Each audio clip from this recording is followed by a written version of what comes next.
Now it's time for all things mental health with your host, Dr. Nicholas Goodwin. Come on in, take a seat. All are welcome here. It's Health Cafe Radio. Good afternoon, Aaron. What's up, man? You know, I am getting ready to pound a bunch of turkey, biscuits, gravy, all that kind of good stuff, all the normal stuff.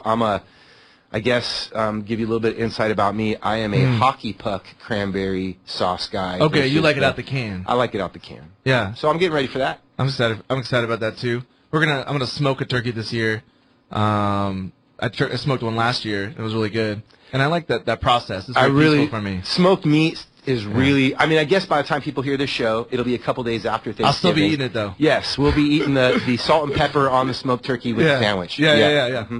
Definitely. So it's very relaxing for me, and it for me who's so go. Like I'm like, what am I doing? What am I doing next? How do I get to the next thing? Smoking makes me stay there. I have to stay there. Like I can do something for like 45 minutes, and then I gotta go check the temp. So it's very grounding for me, and I need that. It's obligation is probably not. It's probably the right word. I need that obligation to keep myself chill.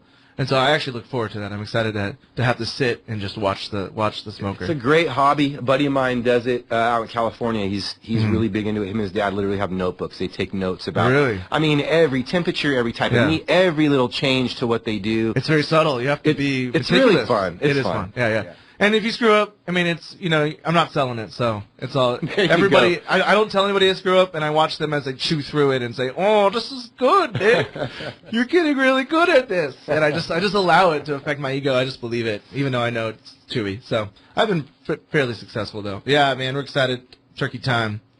So for the show today, I have two things that happened this last week that I'm hoping will help transition into other topics. And I'm hoping that some of these topics get a little bit foundational. This is episode 3, and I feel like I haven't really talked about some foundational concepts of mental health and mental health treatment.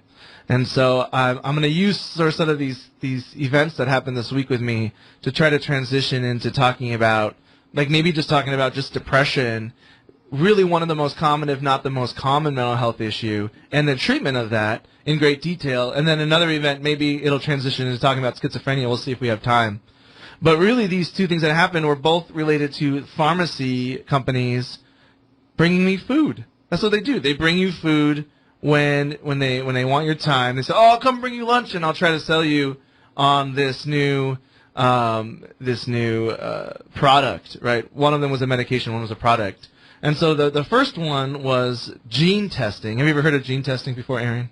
Well, I mean, I'm assuming I have. I mean, okay, like 21andMe, like some of them are getting popular where you can like ancestry things. Okay. I thought you were talking about something different. I thought you were talking about it's similar. It's a little different, but it's similar. Yeah. I have heard of those things. I've actually thought about doing that ancestry thing. That would be interesting. Yeah, that'd be interesting. Sometimes you find out you have a relative in town that you didn't know about, and you get connected. An aunt who's a Wookiee. A Wookiee aunt. Yeah. What is the noise the Wookiee makes? Can you do it?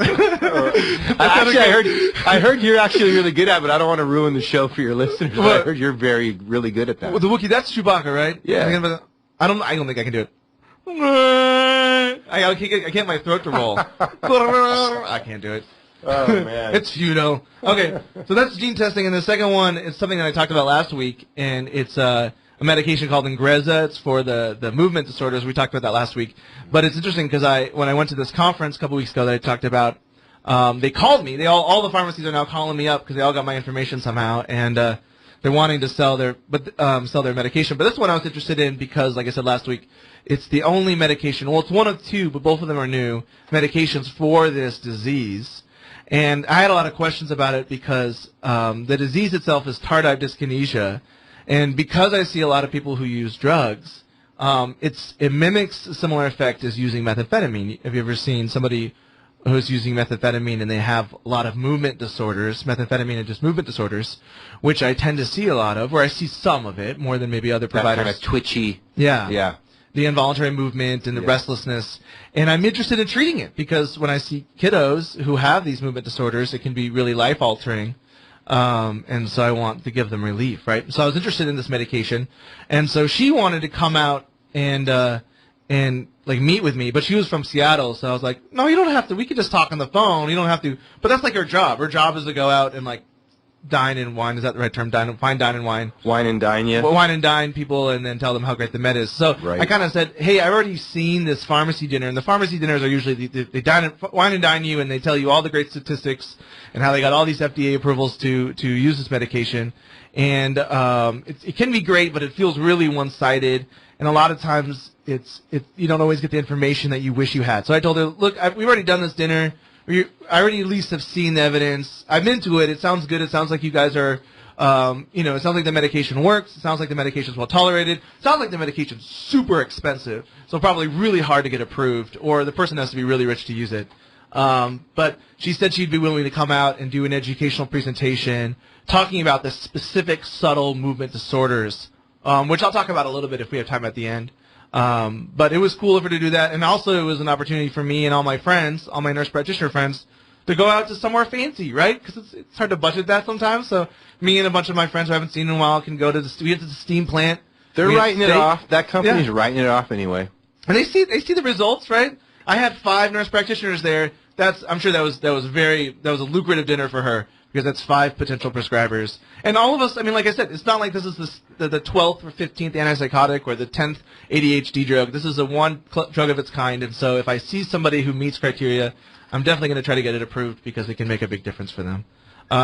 So going back to the gene testing, and then I'll come back to that, but gene testing is it's similar to like the 21andMe thing, but that one a lot of times will link people together that have genetic similarities, but it tells you some of your genotypes.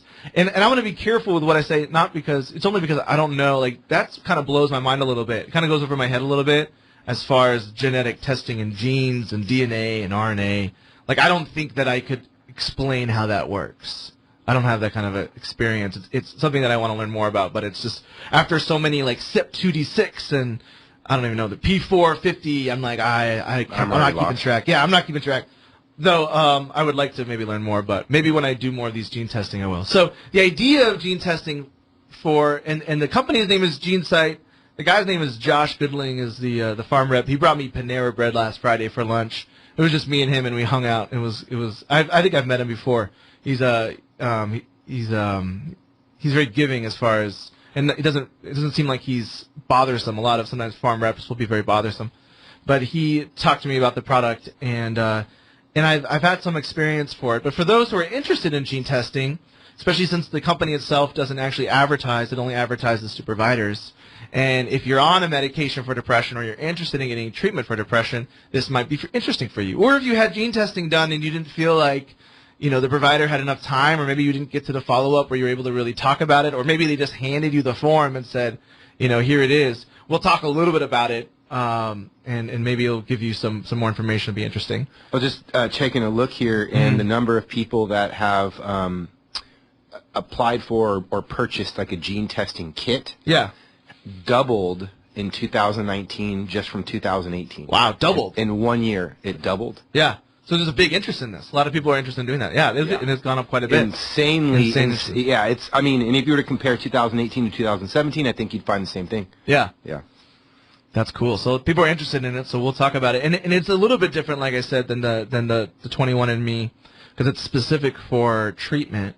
But I think the goal of the company, because they're doing a lot of things to make sure people can get this test even if they're not getting reimbursed, is I think the goal of the company is to make this the standard of care, which means it's something that everyone does and should do, and potentially get in trouble for not doing for psychiatric treatment. And that's probably not unreasonable, as long as they can keep it affordable and available to people. Because the nice thing about gene testing, as opposed to other kind of testing like labs and stuff, is that you just have to do it once, right? Your genes are your genes. You do it once. Whereas lab testing, you tend to have to do, as issues come up or as you're monitoring drugs. And you just have to do it once, and it can really help guide treatment.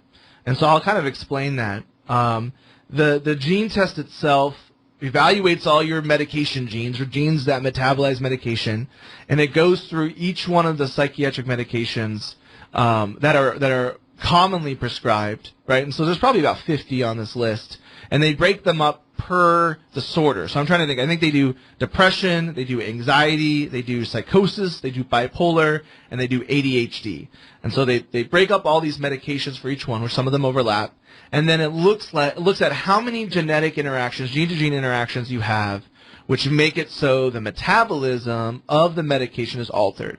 And by metabolism, I mean what the body does to the medication to make it bioavailable, so make it effective, and then to get rid of it, so we're to excrete it, right?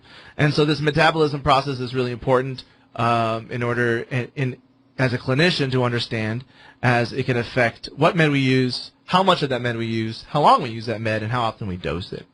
And so it looks at the medications on 3 tier. It looks at it as a green. I don't remember what it says. I don't have like a copy of the example in front of me, but it has a green, and then it has yellow, and then it has red. And the green shows there's no gene interactions which have an altered metabolism of this medication. The yellow shows some metabolism alterations, and then the red often show 3 or 4 more alterations or contraindication based off the genetic type.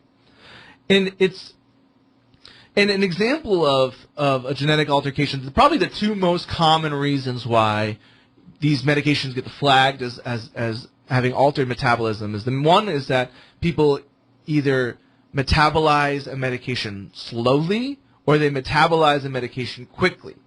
And so people who metabolize a medication slowly means that the medication is going to stay in their system longer, and when it's in high doses, when you first give it, they're going to be exposed to it longer, and really what that predicts is side effects.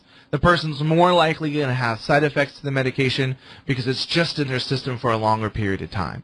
And so as a clinician, this doesn't necessarily mean that the medication is off use, like we shouldn't use it.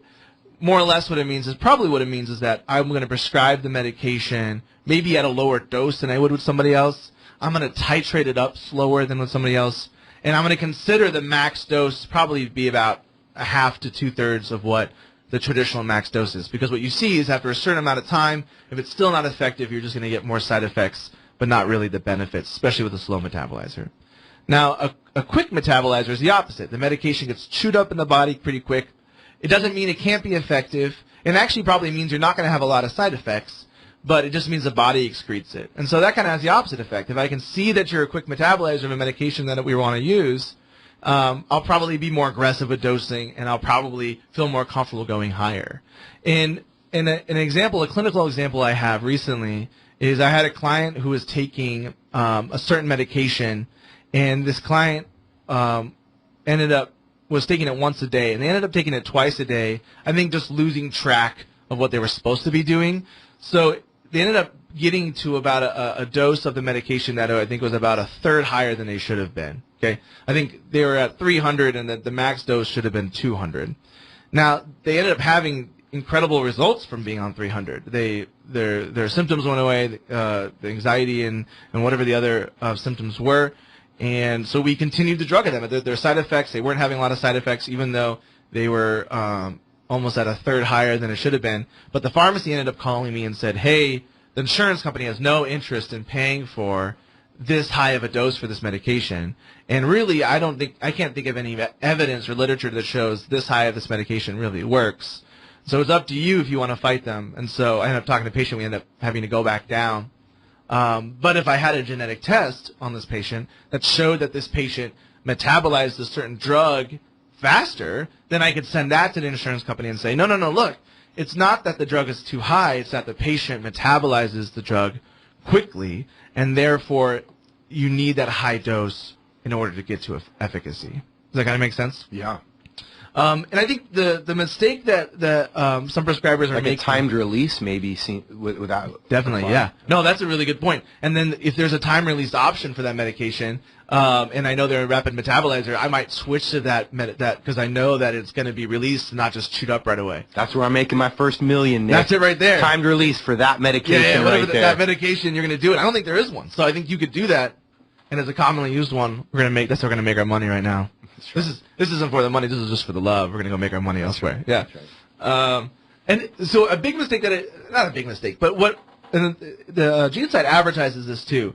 A lot of times they'll show you the medications in the green, in the yellow, and the red, and they'll say, try to stay away from the yellow and the red and just prescribe medications green. Or if you're on a medication that's in the middle or the red, switch it for one in the green. But the problem is a lot of these medications are genetically similar. So like all of the antidepressants, SSRIs, tend to follow the same pattern genetically. And so somebody might not have any of those available in their yellow or red, so they might get taken off of those medications or avoided those medications to a lesser medication. Because just because the medication's metabolized correctly or without altercations doesn't mean that the medication's good for the person. Does that make sense? Like if somebody has a bipolar disorder and you want to prescribe them, and there's no, and all the bipolar medications are in the yellow or red, so you prescribe them an antidepressant that's in the green, it's not going to work. Not because it's not metabolized right, but because that medication doesn't correct the right diagnosis or disorder. And so the mistake of this test is to look at it as what medication I'm going to use. The way that it should be used is, okay, I'm going to identify the medication that I want, that I think I need to use for this diagnosis, that I think the patient is going to tolerate based off the pharmacology or the chemical makeup and the chemical outcomes of this medication. And then I'm going to choose that as long as it's not counterindicated. Some of these can be counterindicated. But if I see some issues like it metabolizes too slowly or metabolizes quickly or metabolizes quickly if the patient's a smoker, right, I'm going to try to address those in the way that I dose it in the other modifications. Does that make sense? And that can be a huge tool because if the patient goes on a medication that's really going to work for them and you start them at a normal dose, but they're a slow metabolizer and they get all these side effects, they're going to stop taking it. Yeah, and you didn't. Now you lost this opportunity for this medication to work that could have worked really well if only you'd halved the dose or started a slower taper, right? And so it can be a fantastic tool. And what I'm excited about with GeneSight is that because of the evidence that they've been able to produce, Medicaid and Medicare are now willing to cover it completely, 100% cover it. So anybody who has Medicaid, Medicare can get this test done. So if you have Medicaid, Medicare, and you're interested in this, go ask for it. Go get it done somewhere. Because you get it once, you can use it again. And what Medicare is realizing, especially with their 65 and older population, is that it's saving them a lot of money in the long run, even though it's initially expensive. Because people are able to make decisions that save money because the client's able to respond to medications earlier than later.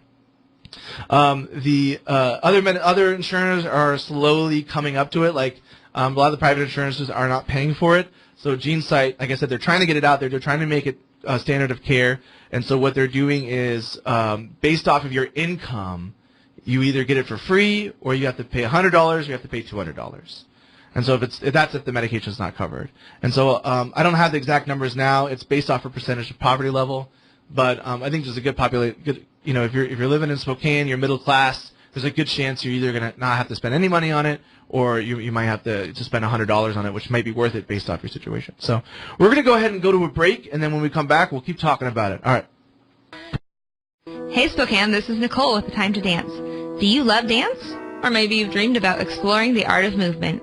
Come visit us at A Time to Dance in the Garland District at the corner of Garland and Post. Explore the freedom that dance can bring. We offer high-end education, experienced instructors. Visit us on Facebook at A Time to Dance or call 509-995-5207. Now for details. That's 995-5207. Come join us on the dance floor. And back with Nick Goodwin and Aerosmith. I love Aerosmith. Oh, man. Oh, it'll come about Santana. I love Aerosmith. Is that from the Big Lebowski too? It is from the Big Lebowski soundtrack. Man, you jam into the Big Lebowski soundtrack. You are a faithful fan. I got you covered. Yeah, dude. I love that, man.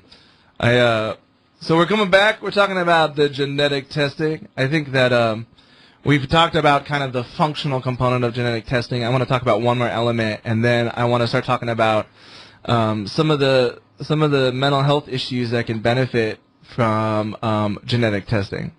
The last thing that a genetic test does after evaluating all of the different medications based off of how well the person who does it metabolizes them is it looks for the MTHFR gene. And the MTHFR gene is a predictor at how well you are metabolizing, utilizing folic acid.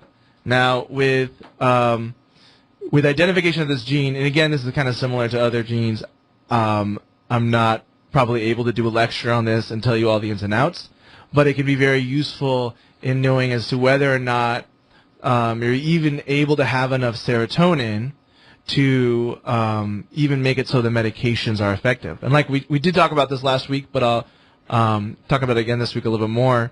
A lot of the antidepressant medications which affect the serotonin system, when we think about depression, we think about low serotonin, which is probably an oversimplification.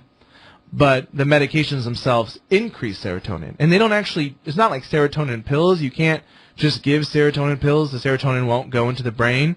You have to give something that's going to increase the amount of serotonin in the brain in a different way. And so what we have is medication that blocks the recycling of serotonin. They're called serotonin reuptake inhibitors. And really what that means is that the body, after the serotonin is used, sucks the serotonin back up and breaks them down and then remakes them and sends them back out. Well, we block that recycling, and so the serotonin that's used continues to be used in those processes, right? But here's the deal. If we don't have enough serotonin, or we don't have the ability to make serotonin, which again we talked about last week requires folate, then it doesn't matter how much we try to block those reuptake inhibitors, there's no serotonin to not recycle. And so if you don't have enough folate, and you have a positive for that MTHFR gene, then folate supplementation is going to be essential, especially for medications that affect that system. And actually, folate is necessary for norepinephrine and dopamine too. So really, all of the medication that affect those three, which are kind of the main neurotransmitters, especially for depression, are going to require that folate supplementation. And so I'm going to talk a little bit about who would benefit from a genetic test, right?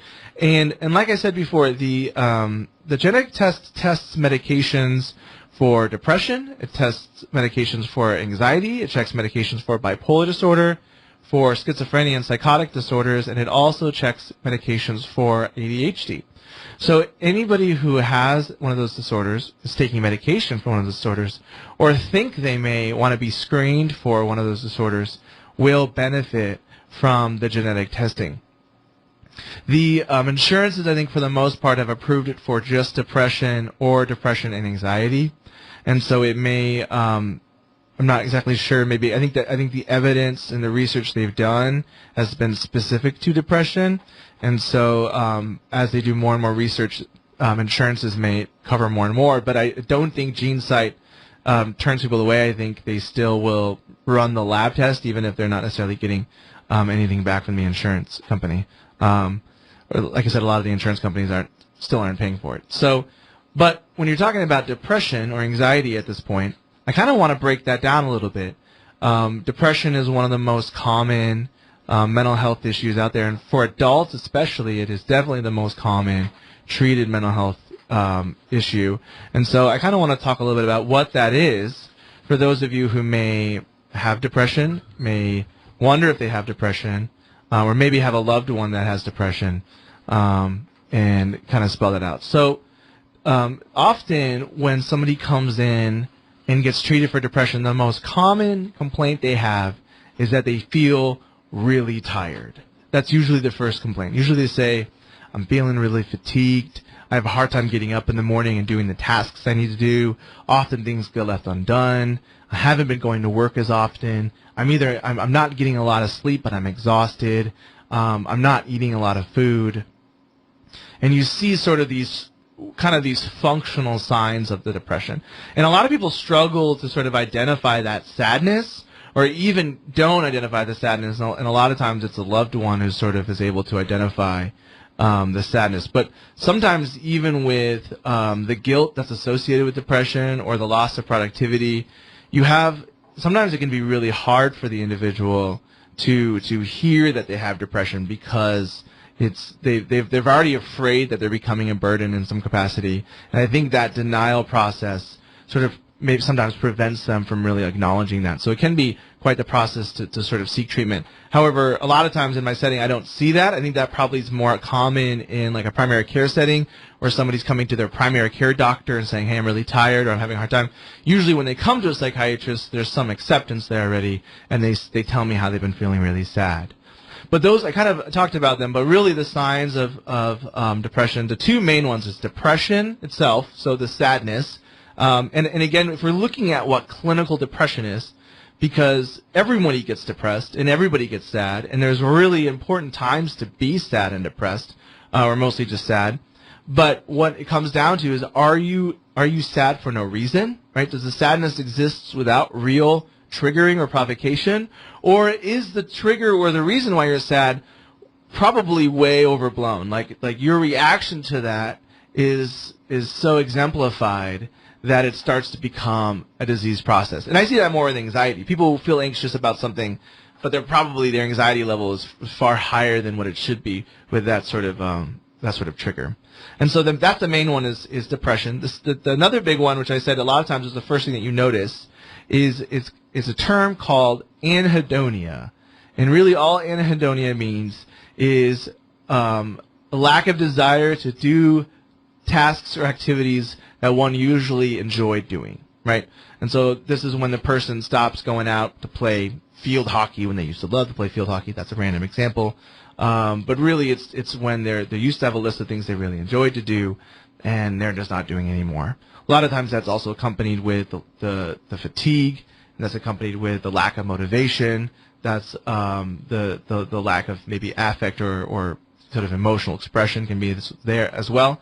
But really what you're looking at as the top two is depression and anhedonia, or the diminished pleasure in activities that you used to enjoy. Other main activities, and there's other diagnostic criteria. When I talk about diagnostic criteria, I mean what the psychiatrist or the social worker or the therapist or the doctor is going to look at when they're talking about this with you. They're going to look at the diagnostic book, which is called the Diagnostic and Statistical Manual, and they're going to have to see a certain amount of these criteria. I think it's 5 out of 9 in order to make this diagnosis. And so you have depression or anhedonia, you have low energy, you have sleep disturbance, usually is not enough sleep, sometimes it's too much sleep. You have appetite changes, often it's not enough food, sometimes it's too much food. You have what we call psychomotor retardation or agitation, and either that means the person feels so heavy and just so weighed down that their movements are slow, and they can't even get out of bed sometimes, and they just have no, people who've talked about this have said, I've watched the same channel for hours because I don't want to reach for the clicker that's on the table in front of me. My arm's too heavy. Even though I don't want to watch this channel anymore, I just can't even pick up this clicker and change the channel. And that can be contrasted with, or you can have people with psychomotor agitation, where they're so restless and they move around and they can't sit still. And since I work with a lot of the kids are telling me, no, I have them both. I tend to have both of them. A lot of times adults will have one or the other. You also can have poor concentration, which can make, so that often when somebody thinks they have ADHD, a lot of times you want to treat the depression first. And you can have, the other criteria is guilt, and the last criteria is suicidal thinking or self-injurious behavior, which I hope that we'll have some time to talk about, because that's a big topic in itself. And so you have to have, I think, at least 5 of these 9 in the past 2 weeks, most days, and you also have to have, I think, these symptoms for greater than 6 months. The depression often looks like episodes. We call it an episodic disorder, where person will experience weeks, sometimes it's days, but usually it's weeks to months at a time of depression, and then usually they'll sort of resolve, and they'll experience what we call euthymia, or really feeling normal and okay, like kind of how you usually do, and that'll last days to weeks to months, and then they'll kind of go back and forth, up and down, with depression episodes and euthymic episodes. Sometimes people just have depression just sort of steady, and it's usually not as severe, but it doesn't really go away, and that's called dysthymia. You don't see it as often, but sometimes you see people who have sort of steady, non-episodic depression that doesn't tend to be as severe. And so that's the kind of the breakdown of what depression looks like. The main theory as to how we treat that is we treat it with serotonin agents. We talked about this last week, where you have where you give somebody a medication that's called a serotonin reuptake inhibitor, and when the reuptake inhibitor works, it blocks the recycling of the serotonin, so more serotonin is available. With these medications, you're not going to see a lot of medications. You'll see sort of this quick turnaround. But with these serotonin blocking, the serotonin reuptake inhibitors, you're looking at usually 4 to 8 weeks before it can kick in. And I think there's a theory behind that it actually will modify the genetic expression, so it starts allowing your genes to express themselves into a way that the person's able to sort of recover from these depressive episodes. But in order for these new genes to be made, it just takes that long. It takes 4 to 8 weeks. Usually I try to tell my clients that we hope that we're going to see something in 2 weeks, but usually we can't see something. Sometimes we don't see something in 2 weeks, which can be really frustrating. If it's helping like grow new genes and all that kind of stuff, is this something that like down the road they can get off the medication? So the way that it works for somebody, let's say somebody recovers completely on an SSRI, and they have no more symptoms, which is always the goal, to have complete remission of depression symptoms. Usually the recommendation is you stay on it for 1 year. Okay, and after 1 year, then you come off the medication and you taper them. If they relapse, if the depression relapses, then the recommendation is indefinite antidepressant use. But if they don't, then yeah. So people can recover completely and come off medication. It's something that usually you'll talk to somebody who's been on it. And usually when I have people on it, especially with long term, I'm anticipating that conversation because there can be side effects. There's a lot of side effects ultimately with all medication, and so a lot of times people are interested in coming off the medication. And so that's kind of the one kind of, so that's what we usually look at. That's kind of like the first line treatment for depression, and so the genetic test will help show maybe which medications you can metabolize well, or at least know how to dose them, because some of the side effects are hard to tolerate. The main one that most people experience when they start, especially specifically an antidepressant or SSRI, is nausea, upset stomach. About 90% of people's serotonin is in their stomach, and serotonin itself is used to help with digestion. So if I'm increasing your serotonin in general, the serotonin in your stomach is also going to increase, and so you're going to potentially have nausea and diarrhea. Usually, I keep that complaint when people don't eat when they take the medication. And so, which is a lot of times the case, they get up and take the meds and go to work, and they're like, man, it makes me feel really nauseous. And I'm like, well, did you eat breakfast? They're like, no, I don't usually eat breakfast. And so I was like, well, you got to eat a little something, or sometimes I'll have them take it with lunch, or sometimes I can have them take it at night or at dinner. Sometimes these medications can affect the way that you sleep, and so we don't always recommend giving them at night. Usually we want to try it at least in the morning. And the two biggest side effects, I would say, of these medications, the one is the one that probably the reason why most people come off of them is it causes sexual side effects. And by sexual side effects, I mean that it will, and this is specifically with serotonin increasing medications. Not all the medications, most of the medications aren't serotonin increasing, but these antidepressants are. People will either can lose libido in general. They can lose performance, and so men can't sustain erections, or women can't get like the lubrication, the natural lubrication they would need, or you can't finish, right? You can't. It's called anorgasmia, right? You can perform the action, you have the desire, but you can't get to the end of it, and that's both for men and women as well. And so that's usually why people stop taking it. There's quite a few interventions that you can do. A lot of times you're sort of weighing because usually people have libido issues when they're depressed, right? People aren't necessarily, like the anhedonia affects your sex life as well. And so the idea is that what's hard for people is that when their mood starts to improve, and they start becoming interested in their activities again, but then their sex drive is not there, it's very frustrating, right? Because that's something that they've been looking forward to. And so a lot of times you're having that conversation, it's like, hey, your mood has improved a lot, so what can we do to try to offset the side effect? A lot of times it's changing medications, reducing the dose. And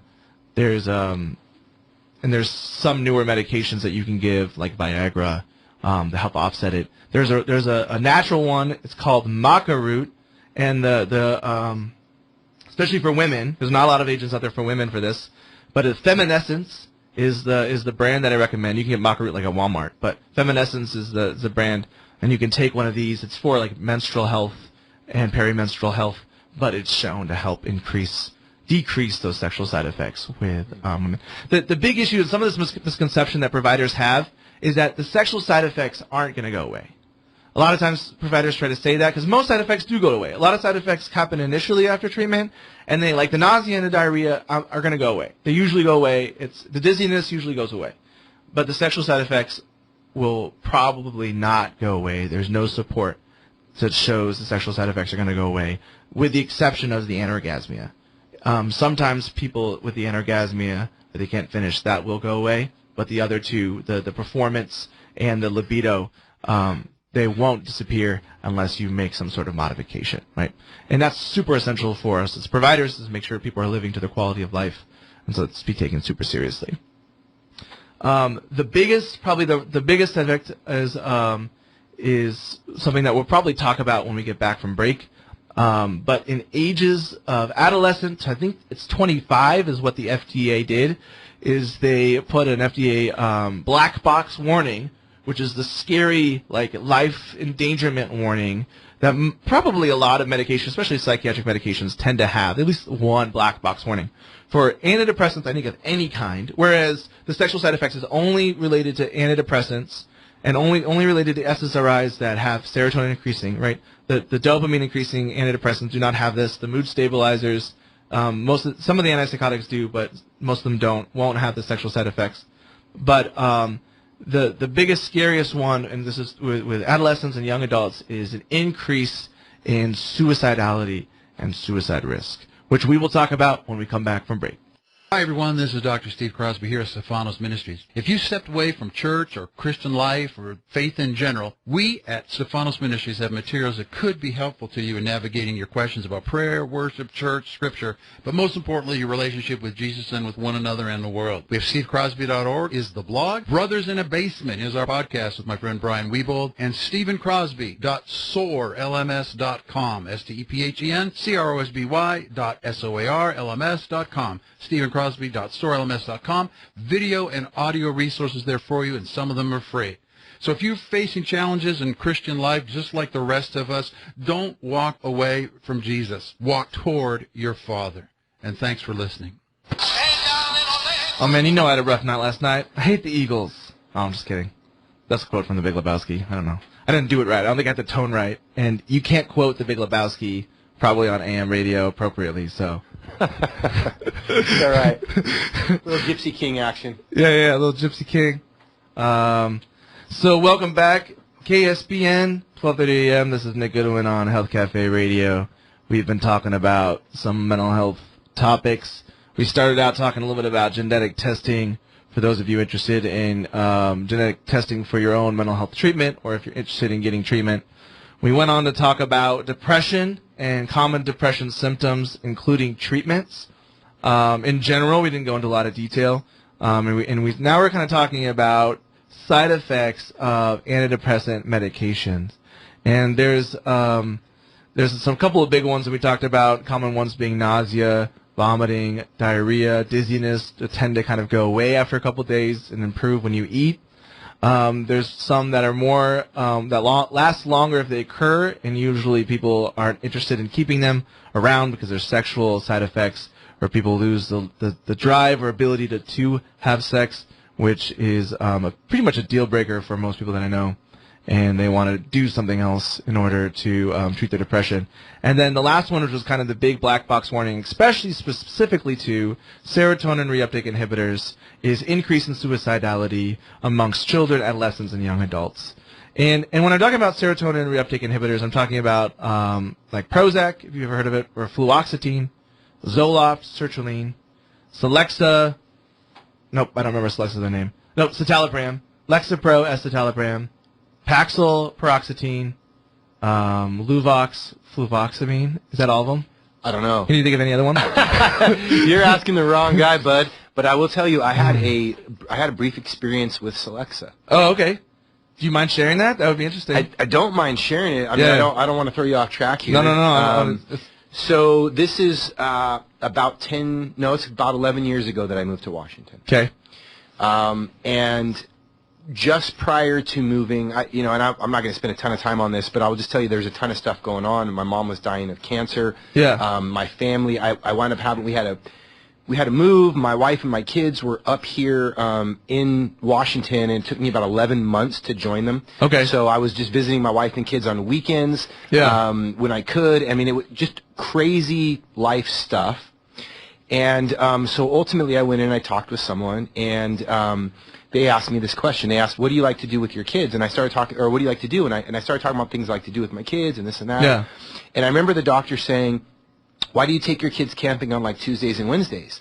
And I said, because I like just to have them to myself. On Tuesdays and Wednesdays, there's nobody else out there. And so we were just kind of having what I thought was just kind of a normal conversation. I didn't realize that these He was questions... secretly testing Yeah, you? I mean, I'm glad he's a professional, but ultimately, at the end of the day, he said to me, he goes, look, this is what I'm saying, and you know, what do you think about this? But he said, even the stuff that you enjoy doing that's leisure activity, you try to be as far away from other human beings as remotely possible. He's like, I just think that's a little bit of an indicator of something's going on, you know? And I'm like, yeah, okay, I can maybe something to that. So I come up here to, not too long after that, I've moved up here to Washington, and I'm working a job, and I'm driving, and all of a sudden I start having some major heart palpitations. Oh, okay. Like, man, I thought I was having a heart attack. It's crazy. And so I go in and I talk to the doctor, and I give him the brief history that I'd had where I spoke to this other doctor in California, and he had talked to me about some of these things. So all that to say, they led me to taking a Celexa. Okay. And then it was probably a couple months later, on a follow-up meeting, they wanted to increase the dosage. They were asking me how I was doing with it. They wanted to increase the dosage. Yeah. And that was the point where I had one person who was kind of in my life talking to me about, hey, if you don't feel comfortable with this, you should really, I had a bunch of people saying, yeah, you should, you definitely are struggling with some stuff. You should take this medication. Yeah. I had one person who was kind of like, I would just be really careful with that. It seems like, pills is always kind of the answer for other people, as opposed to maybe like you actually working through some of the stuff that's happened to you in your life or what have you. And all that to say, I wound up saying no when they went to increase the dose. I came off of it completely. Yeah. And what I didn't like is there was a little bit of that, like, I don't care as much as I used to about like anything as much. Okay. But I wasn't on a massive dose. Yeah. So I guess my thing is I know people that would be taking stronger stuff and on a much larger dose. And then for me, it was just that fear of it modulating my emotion down to where like I'm just neutral about everything. Did you have an emotional numbing from it? I did. That's that's not common, but I see that a lot. Yeah. They'll say like, oh, my depression feels better, right? And it sounds like a lot of times we use these medications for anxiety, right? They're first line for depression and anxiety. Yeah, that's really what they were trying to treat in me, was the anxiety and my heartbeat and all this other stuff. Yeah. So they probably was trying to focus on anxiety, but people will have this apathetic, this emotional numbing off of it.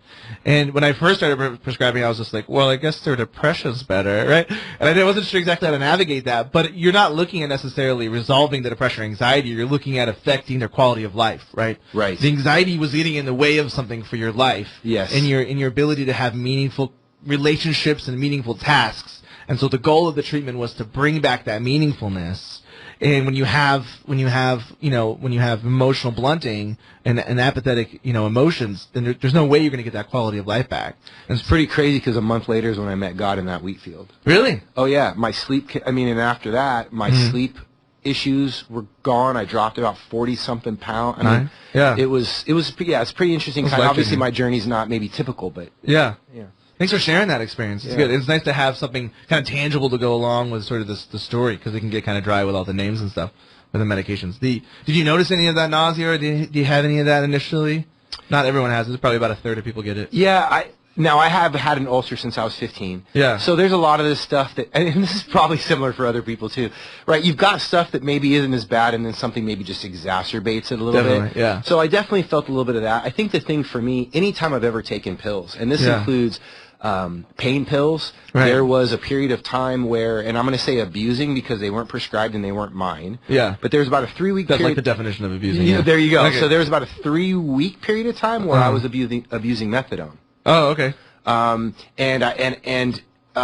This is when my mom was dying, and I was struggling with some stuff, and honestly, I just wanted something to make the pain go away. Yeah. And then after probably it was over a course of about 3 weeks, after about the 6th or 7th time I took a methadone pill, and I was like, I realized, one, I could see how this stuff would be addictive, but the way it made me physically feel was like terrible. So it was very easy for me to just like, cold turkey. I wasn't like, Well, you probably weren't hooked. Yeah. Yeah, I wasn't hooked, but I could see how it could be, like, once you're on it. Definitely. But all that to say, in general, for me, whether it's something like a 3-week, abuse of methadone years ago, right, or if it's today, if I went to a doctor and they want to pop out hydrocodone like they're candy.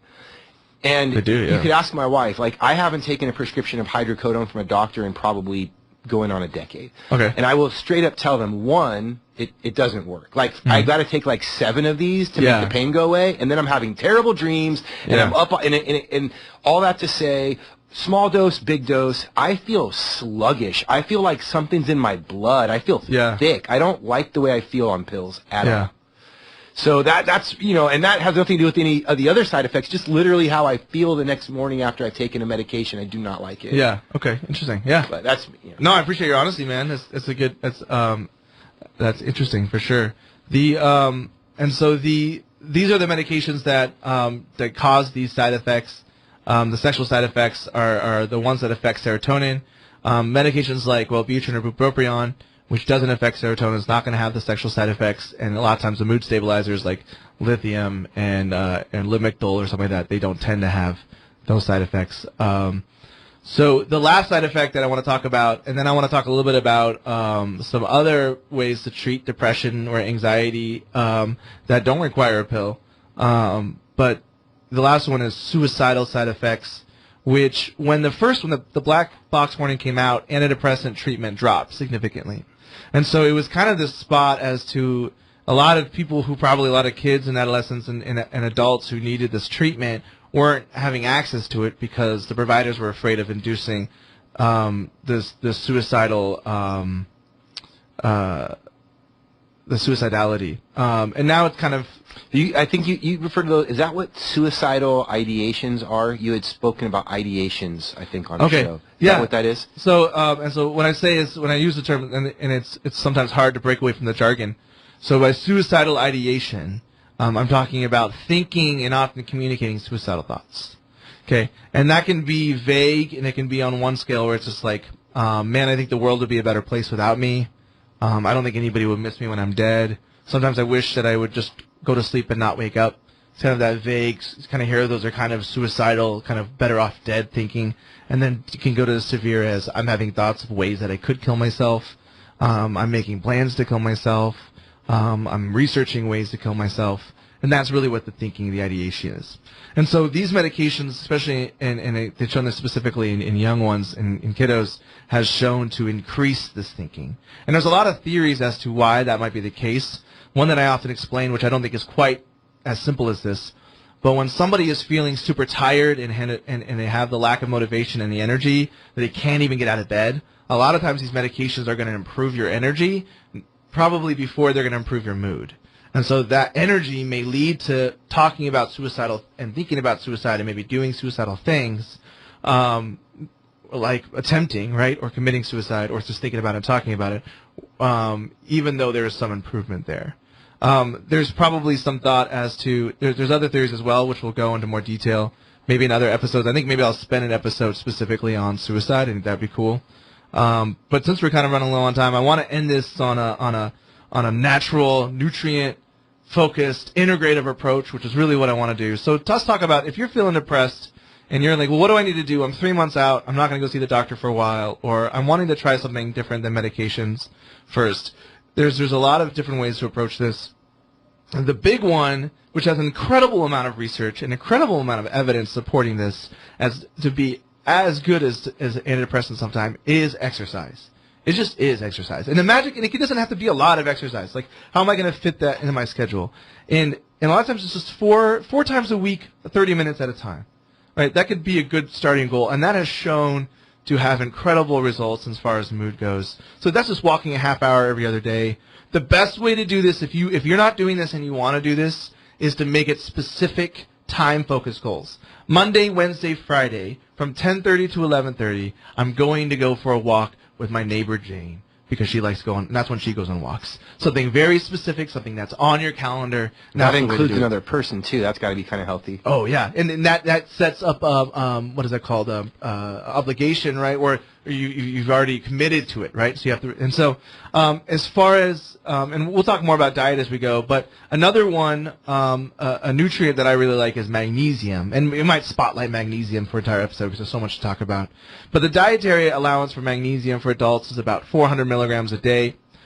Most of us aren't getting that in our diet. That can shown to improve anxiety and depression and sleep, and actually constipation if you have it too, or muscle cramps like my kids. Usually you're looking at 1 to 2 to 3 months of onboarding that before it starts showing a benefit, but it can be a real benefit. And I would recommend using glycinate or citrate or orotate. So glycinate, citrate, C-I-T-R-A-T-E, glycinate, G-L-Y-C-I-N-A-T-E, or orotate, which is more expensive, O-R-O-T-A-T-E. I use citrate because it comes in a mix. You can put it in a drink for my kids for their muscle cramps, and it can definitely be shown to help with sleep and depression, anxiety. It's safe. Probably about 2/3 of people are deficient in it. Other things I'm a little bit hesitant to recommend on, but I'll probably talk about them as we go. A lot of times you want to have some supervision or oversight with it, but magnesium, most people can get on board with that, and then that can help a lot too. And so those are my 2 quick, we didn't have a lot of time for that, but quick 2 natural and integrative approaches to helping with your mood. You can always send me... Magnesium was one. Magnesium and exercise. 4 times a week, 30 minutes at a time. Magnesium. Don't use oxide for magnesium. That'll make you poop. It'll give you diarrhea. And so that's all really the time that we have. I really appreciated this opportunity to come and talk to all my listeners. If you guys have questions, feel free to email me at nick@goodwinhealthcafe.com. If there's something that I talked about today that went a little fast, and I can go into more details. So that's the end of the show. You guys have a good week, and I'll see you next time. So it's nick@goodwinhealthcafe.com? nick@goodwinhealthcafe.com. Email me.